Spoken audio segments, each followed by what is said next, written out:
So welcome everybody to the panel this afternoon. We are the name of the title of the panel is Crafting Resubmission Application for Tobacco Control Grant Proposal. So when you send a grant and a proposal and you receive your feedback, what's next? And we have a distinguished panel that is gonna discuss with you today. Dr. Stephanie Land is the program director and statistician in the behavioral research program, Tobacco Control Research Branch at the National Cancer Institute. Her area of focus are tobacco use among patients in the setting of cancer prevention, screening, treatment, and survivorship. Dr. Adam Leventhal is a clinical psychologist, public health scientist, educator, policy advisor, and university administrator, specializing in addiction. He is the founding director of the University of Southern California Institute for Addiction Science, the nation's first university-wide comprehensive academic unit. And Dr. Rafael Meza is a distinguished scientist at the British Columbia Cancer Research Institute, whose research interests lie at the interface of epidemiology, biostatistics, and biomathematics. He is also a principal investigator for CAsToR and the coordinating principal investigator of the Cancer Intervention and Surveillance Model Network, CISNET, the Lung Working Group. Our agenda for today is after this brief introduction, we're going to give some minutes to the panelists to give you general advice. And then we have a period of questions and answers. And finally, the closing remark from the panelists. At the very end, we are going to have some resources and tips shared by Dr. Ella August and Molly Colling from CAsToR. So without more ado, I will leave you with Dr. Land, Leventhal, and Meza. Terrific. Shall I go ahead and share my screen? So my first suggestion, if you have submitted an application and you've gotten the summary statement back, is to take a moment and consider, and this is the second slide, if you're, thank you so much, Rafael. Take a moment and consider whether the same mechanism or the same funding opportunity is still the way to go. So one question is it still available? NIH is currently planning to consolidate funding announcements, so there will be fewer funding opportunities in the future that are specific to an institute like NIDA or NCI, and fewer that are focused on a particular topic. They're going to be more broad. So keep an eye on that. However, there may be a highlighted topic. That's our new way of communicating what the institutes are particularly interested in. And if so, then certainly you can highlight that in your application. And you also might ask whether there is a mechanism that would provide a better fit for your research. One example is our R34 Clinical Trials Planning Grant. And these are designed for the situation where you have an intervention and you have preliminary data for that intervention, and you want to do a multi-center randomized controlled trial, but you're not really prepared for all the startup that is involved with that, all the planning that needs to be done, nailing down logistics, nailing down the questionnaires, et cetera. And this R34 gives you the chance to do that kind of ramp up. And so, for example, if you've applied for an R01 and the peer reviewers thought, great idea, great intervention, good preliminary data, but you're not really ready to conduct a multi-center trial, then the R34 could be a way to go. And then my final question would be, are there non-federal sources of funds for this research? As our federal sources are subject to change and potentially reductions, it's important to be tapping all of those non-federal sources. Next slide.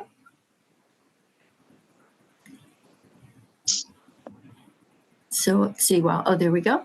And some considerations as you're working on that revision is first, do discuss both the summary statement and current agency priorities with NIH program staff. You might start with the scientific program officer who's listed on your summary statement. But if you do decide that you're applying to something else, you're shifting direction or to a different mechanism, then the scientific contact listed there would also be appropriate.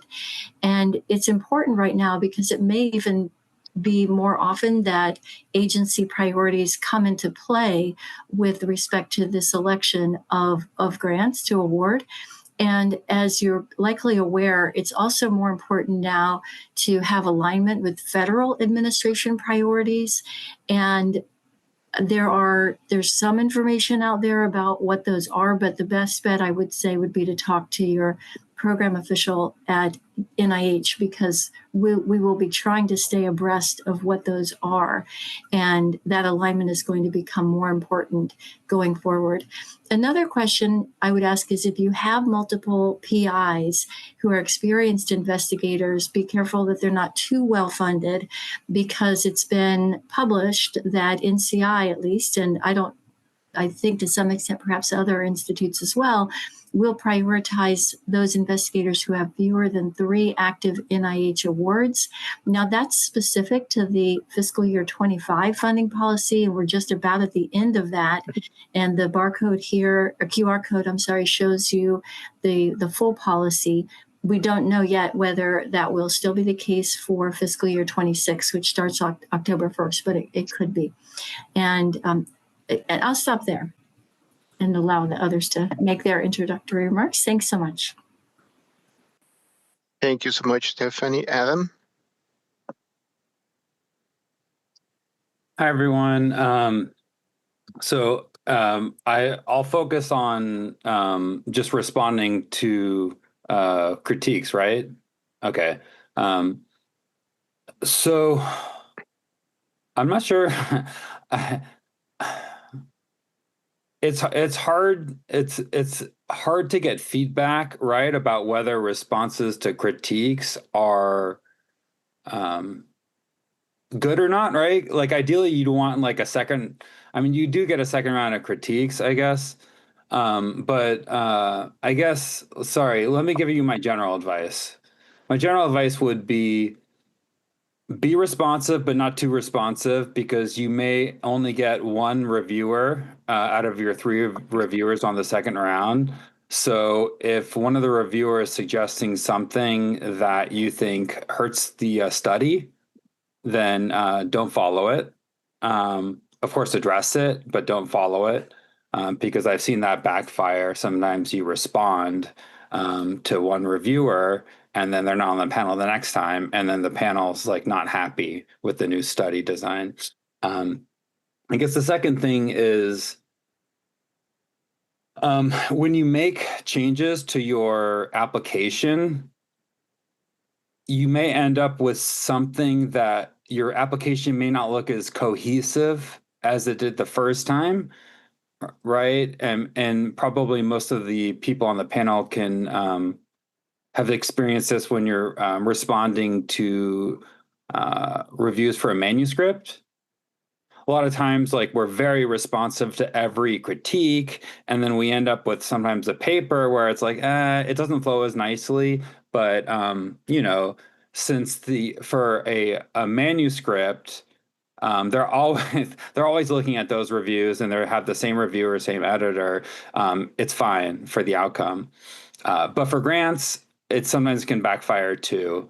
So it's a little bit more challenging. So make sure that the whole entire application, once you make your edits, are clear and cohesive.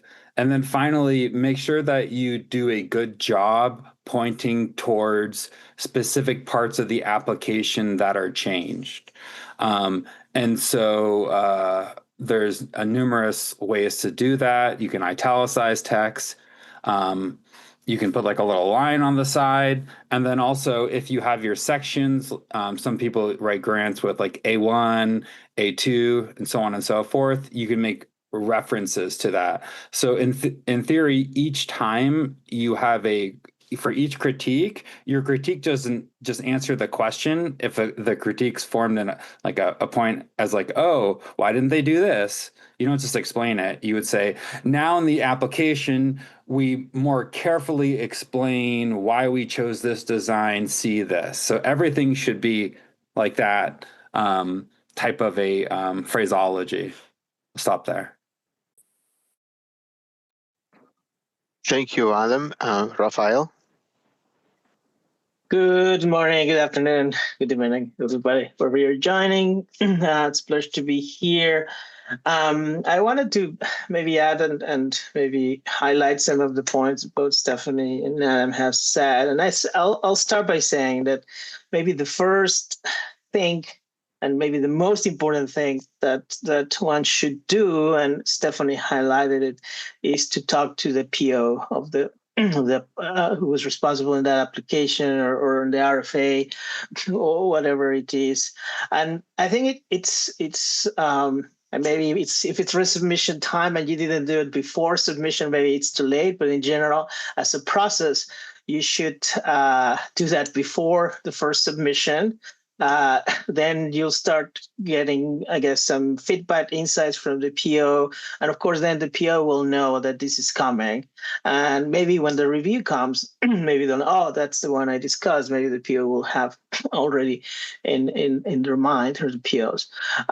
Then after the review, when you get your comments, it's always tricky to sort of parse from your summary sheet and the overall summary, which is coming post discussion of your grant, which hopefully was discussed, and then the reviewer comments, which were written before there was a discussion or the committee convened. Reviewers are at times asked to, or I guess always asked to, revise those comments based on the discussion, but not necessarily all will do. So there's always sort of maybe a little bit of trying to sort out what does the summary means in relation to the review. And that's where the PO might be very helpful, because they were present. If they heard something, they might be able to I guess, give you some context of what was said or how it was said, and maybe what are the key things that were highlighted that you might want to then put a specific emphasis on it. So yeah, definitely talk to the POs, talk before, talk after, talk as much as you can. They're always happy to help. They're always happy to talk. They're your best friends. Again, it's sort of like, again, I should have done that before, but I think as another point in terms of how to best address reviews is best if you've been in the room when grants are reviewed, and you hear what's the process and you learn about the process. So the thing that I think, at least in my experience, has helped me the most in terms of how to address reviews is having been in review sections and learning about the process. So if you have a chance to participate as an ad hoc reviewer first and foremost, eventually maybe becoming a regular panel member of a review section, then yeah, for all means, try doing it. The third thing, and I guess getting to Adam's point, like it's always it's an art, like with everything, like, because you don't want to overdo it. You don't want to like take one little sentence in a that a reviewer made, and yeah, who knows that person is going to be again reading your grant, and versus the overall summary that hopefully it's a good reflection of how the discussion went. Again, there may be difference if your grant was discussed or not, and you need to learn how to parse through those. But yeah, you need to really identify what are the main issues that I need to address and put more emphasis and do. So I think, again, maybe the PO can be very helpful to help you parse through the overall summary versus the specific reviews. And in that sense, identify what are the key things that you're going to decide to tackle in your revision.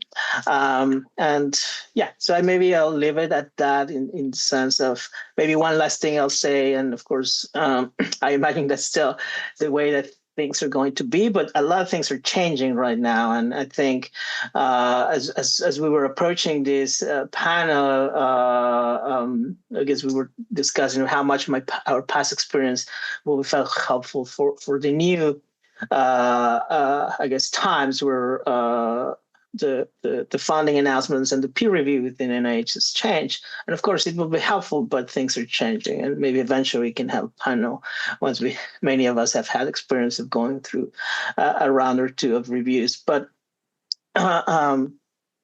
with that in mind, I think it's important to the one page that you get to I guess provide a summary of your responses. That's a really critical part of your revisions. Of course, you have to revise your science, you have to improve it. That's the key. But then you have to be very effective in summarizing what you did and pointing to what Adam was saying, and try to see and learn about tricks or ways that you can write that one-page response in a very effective way, so that someone who hasn't read your grant before or wasn't part of first review can understand what happened.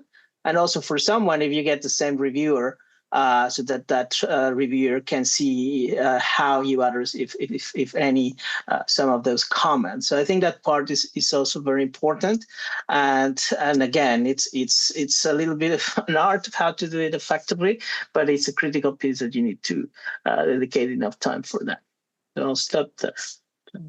Thank you, Rafael, and thank you for all the panelists for that very, very helpful, those very helpful comments. So we are going to start with a period of Q&A, and but please feel free to raise your hand, and then I will give you the microphone. So I think, or you can write your questions in the chat. So we'll start with Luz, and then Andrew. Thank you. Can you hear me okay? Yeah. Perfect. I have a lot of questions, but I'll just start with one to leave space for Andrew. Stephanie mentioned that the announcements are changing and maybe they are merging, and it put this question in my mind: if I submitted something, wasn't accepted, and I want to resubmit, but now the announcement doesn't exist and it merged as part of another and became like a new announcement. Is this a new submission or it's a resubmission?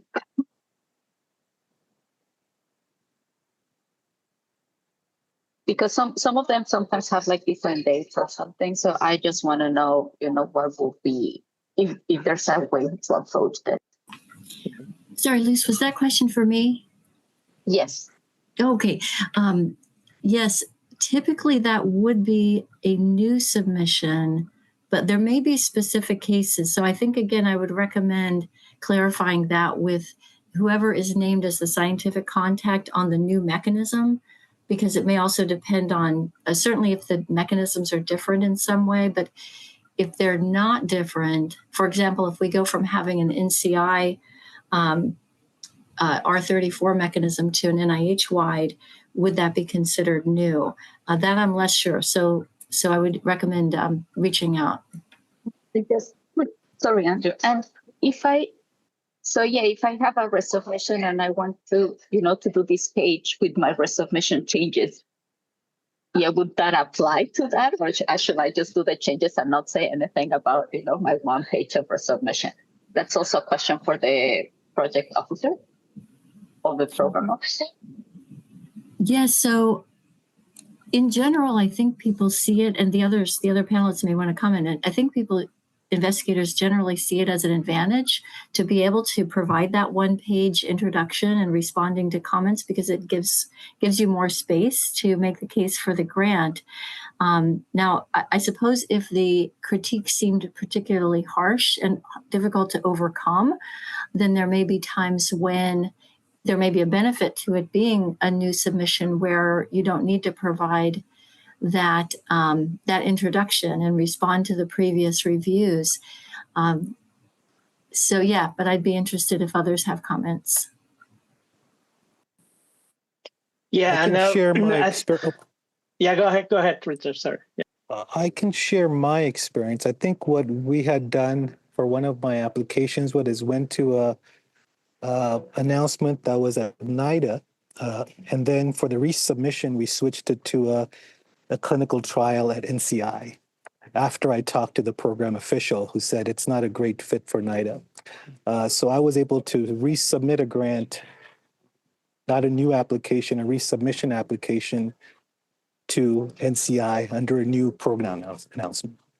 So to answer Luz's question, I think it was possible for me, but it may not be always possible. Rafael. Yeah, and I'm just going to say that, of course, that's one of the things you need to decide. You need to look at the reviewers, of course, talk to your co-investigators, have a conversation with the program officer, because I think that's something where the program officer, again, assuming was present during the discussion and that there was a discussion, would tell you sort of a little bit of the nuance of what is on paper and allow you to make a determination. Like, is this, can I improve it? Can I push it to the finish line, or am I too far? And then yes, your trade-off is like one. If you've already been reviewed and it's promising, let's say, score, and then you have the one page, that's probably your best scenario, right? Because you get more space.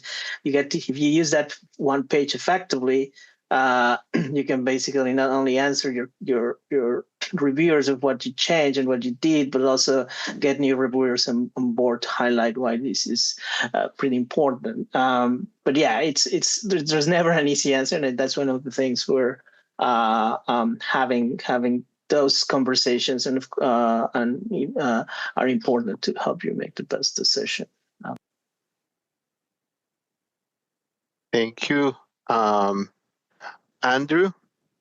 Hi, everyone. Thanks for being here today to do this. My question is, how does your strategy for resubmission change depending on whether you're not discussed, you are discussed, but it's not a great score, and you are discussed and it's within striking distance?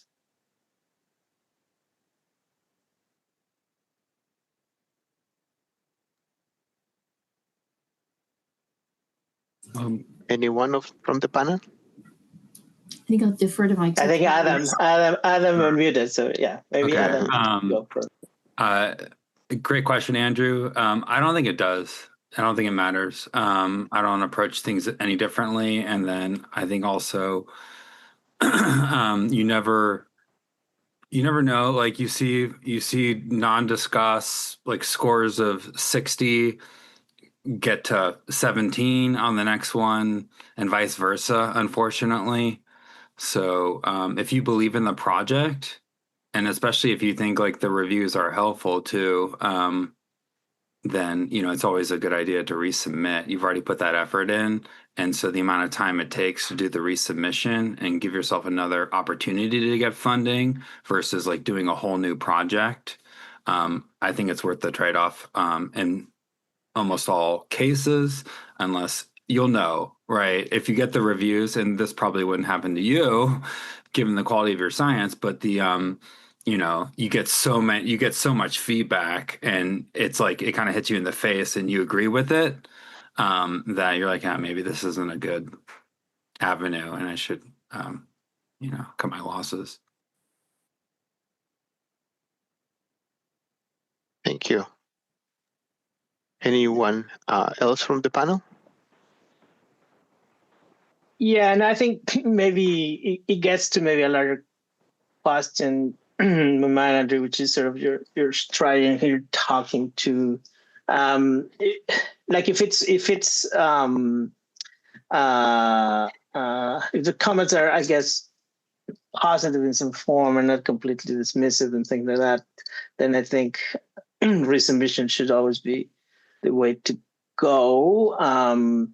And maybe it's a question when of course it really bumped and like Adam said, something that maybe you agree that something is not right, or you might want to change course. But I think part of the thing that maybe it's helpful to think about is you're writing your response and you're thinking about is who are you talking to? So you have like different audiences, right? You have the previous reviewers, you have the new reviewers, you have the NCI, NIH, let's say if it's NCI, or the NIH and I guess federal governments or funders that you're thinking about. And I think that's one important always to have in mind, to think about those audiences, right?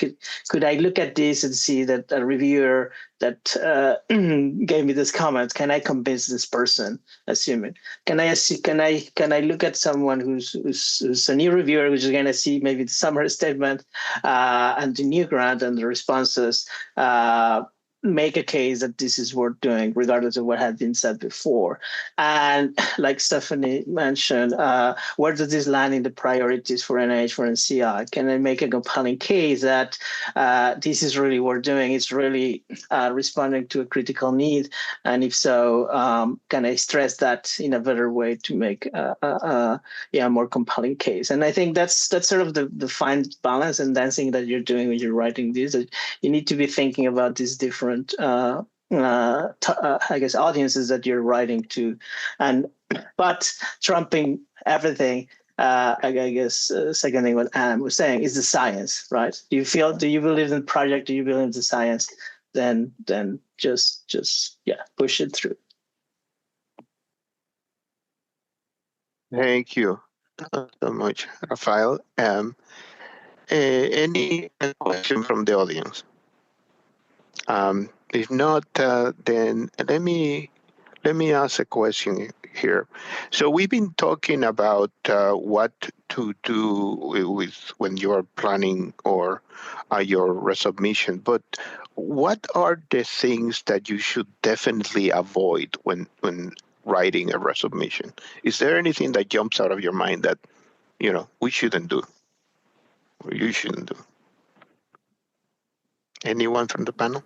Well, I guess I would say you don't want to offend reviewers. This is sort of obvious, but I would definitely be tactful. And even if you disagree with one of the comments from the original review, I would try to frame your response in as validating a way as possible, and indicate how you've addressed it. Thank you, Stephanie. Any other panelist can think of something? And I would respond to Stephanie that I don't think it's obvious. I think by nature we tend to respond and this person didn't get what I was saying, so I'm gonna teach them a lesson, and it's hard to contain yourself. So I think that's very important. Maybe what I'll say in terms of don't do is, or maybe in response to don't do things to do is I think it's always helpful to put yourself in the shoes of the reviewer. Was your grant easy to read? Did you pack it that there was a single space, and it would have been a nightmare for anyone to read in a maybe train ride or a 5 minutes gaps that they had between meetings and things like that. And so what I would say is think about the reviewer and try to make the reviewer's job as easy as possible. They'll appreciate it.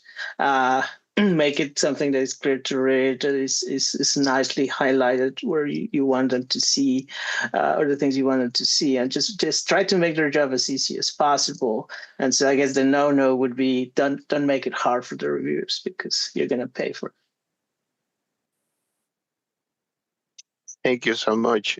And now, going to something that I think Adam alluded to about you don't know how many reviewers from the previous round are going to be in their resubmission, reviewing your resubmission.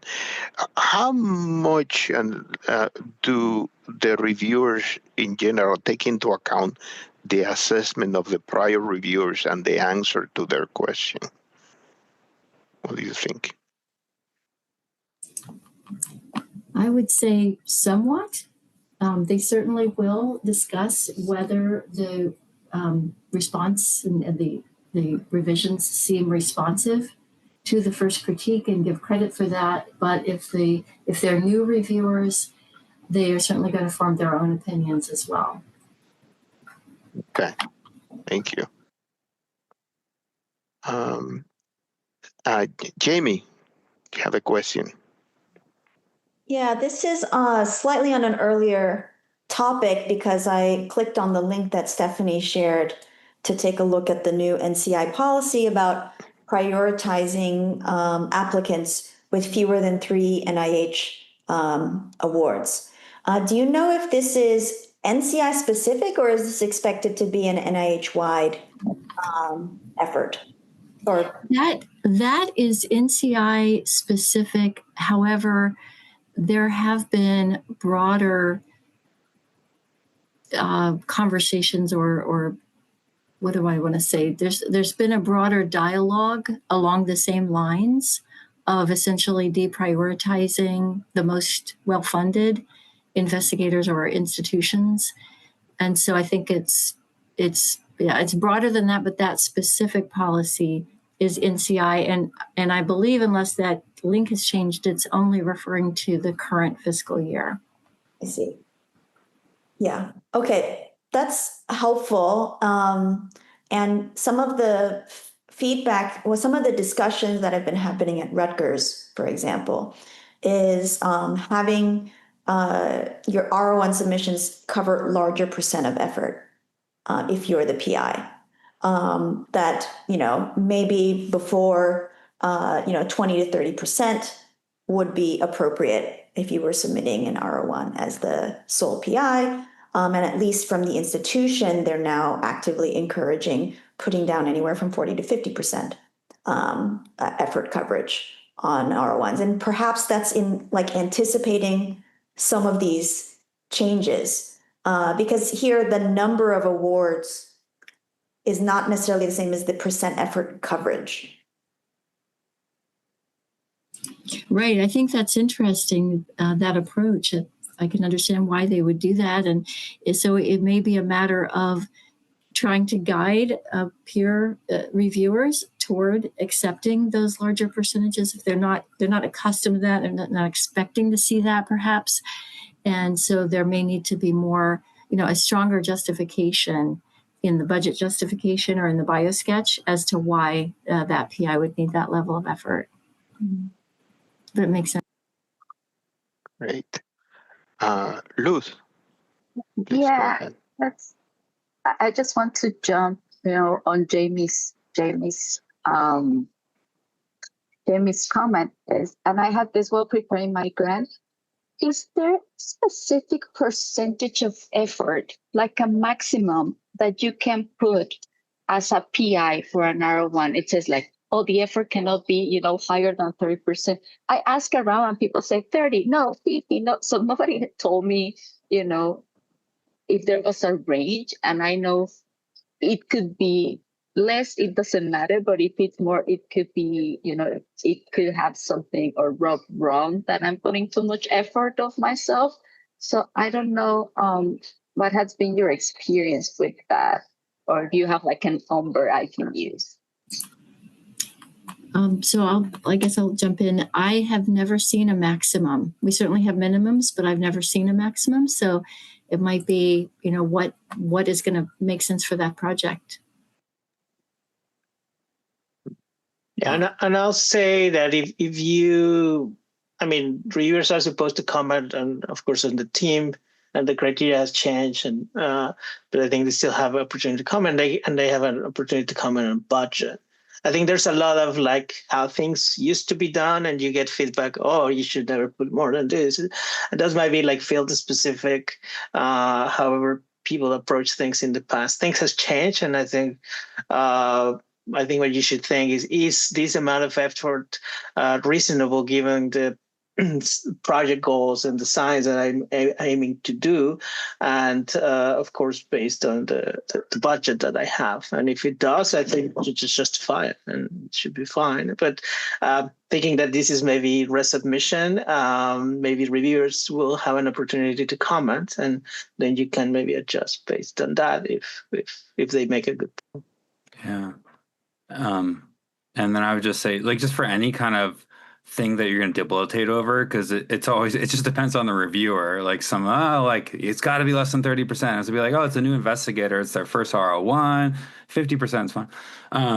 Just justify it, and then if you can, just justify it in your research plan too, right? You can justify it in the budget justification as well. It's not typical, right? But those 12 pages or 6 pages of your research plan, you can say whatever you want. And so I think this came up maybe in an earlier, we did a panel last year or something. But sometimes also with regulatory science, it's good to educate the reviewers. So you can even like cite and just cut and paste parts of the RFA and saying like, the reason we did this is in line with the RFA. So things that, you don't typically think of in a grant, there's no reason why you can't address some of these issues up front. Excellent. Thank you so much. Tui? Yeah. So, hi everyone. Thank you so much for your very helpful advice. So my question is, so after your first submission, so you receive a summary statement. So now you should decide whether you should go for a new submission or you should resubmit your application at a resubmission. Because sometimes if your score is very low, like or even is it wasn't discussed, so there would be a potential bias if you resubmit your application at resubmission. So that is my concern.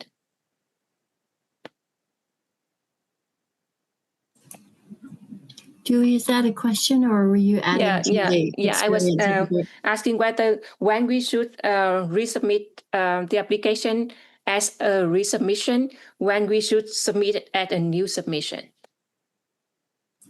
So I think what you're saying makes sense, that there might be times when it would be better to do a new submission. I feel like in my experience, I haven't seen investigators do that much at all. It seems like it's, basically if you've submitted the 01 application, then the next one will be a revision, an 01A1.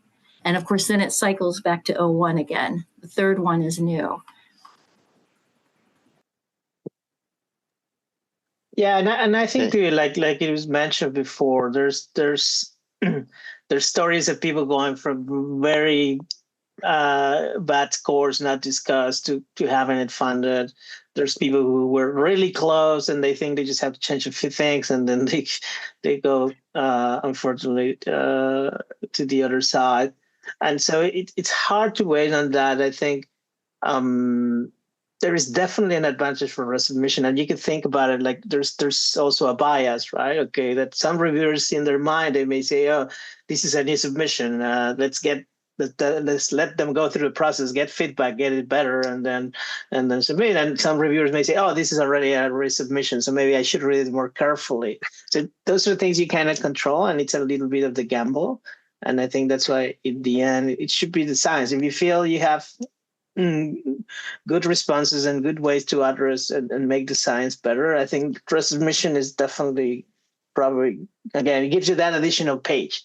And yeah, there's very limited space that you have. So if you get one extra page, you can make a lot with that page. And not only address the reviewers, but really, take that as a summary that someone could read and say, "Hey, this sounds interesting. I'm going to read more." Thank you. Thank you. That's very helpful. So we have time for one more question. Anybody right now in the audience? If not, there's a question that was previously submitted by Paige Dobbs. And the question is, what are the most effective strategies for responding to reviewer critiques that are conflicting? So if you have two different, reviews in conflict. So I can jump in. My thought would be, again, you want to be as tactful as you can. And if there's a way to understand where the reviewers were coming from, it might be that you can address their deeper concern. So I'm just going to come up with an example of one reviewer says your sample size is too large and one says it's too small. It could be that the one who said it was too large thinks that it's unrealistic, that it's overly ambitious. And so to that reviewer, you may be able to say, we've now conducted pilot recruitment efforts and illustrated that we're able to recruit at this rate. So it's going to be feasible. And if the other reviewer thought it was too small because they didn't think that the power was going to be adequate, you could say, well, we've changed our design, so we're going to reduce the other sources of variability so that we'll have more power based on the same sample size. So I would try to see if you could, if there's any way to make both reviewers happy, that would be ideal. Good. That's again like an art. Yeah. So yeah. Go ahead, Rafael. No, go ahead. Well, I was just going to say, you can also talk to your program officer, and then they can help you think through it. And then you can also just say, like, I consulted with my program officer. This is a really difficult decision. And, we ultimately decided that this was a better fit for the program priorities, right? Like literally in your response to the critiques. And I loved Stephanie's example, because I think it's a nice example where you say that the issue probably is that there is uncertainty around this, and that maybe that's an opportunity for you to clarify why the sample size was that, or it's the fact that the reviewers maybe had opposing direction comments.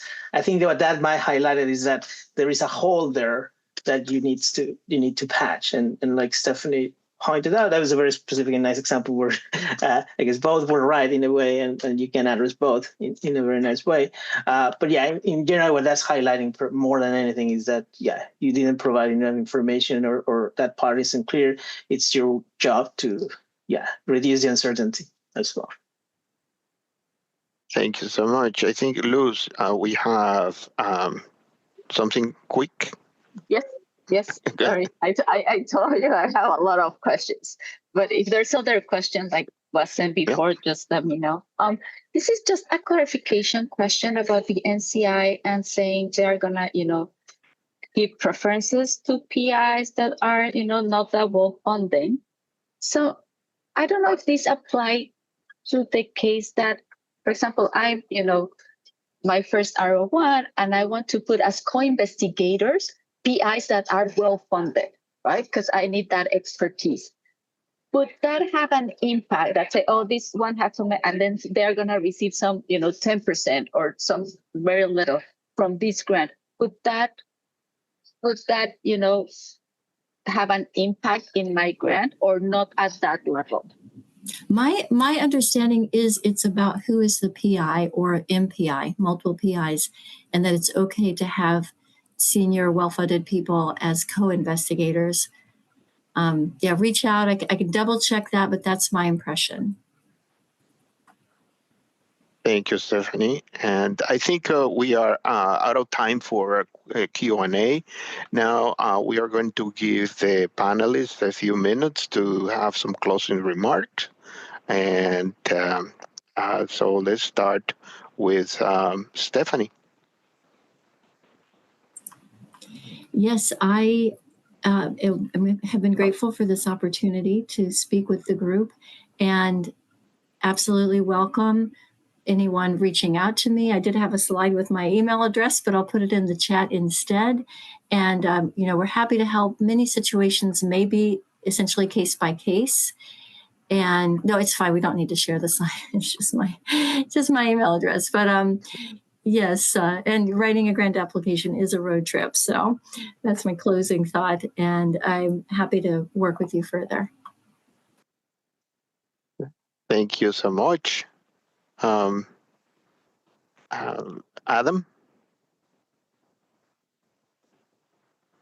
Just keep trying, and, nothing beats if you increase your denominator, you're almost, it's just basic statistics.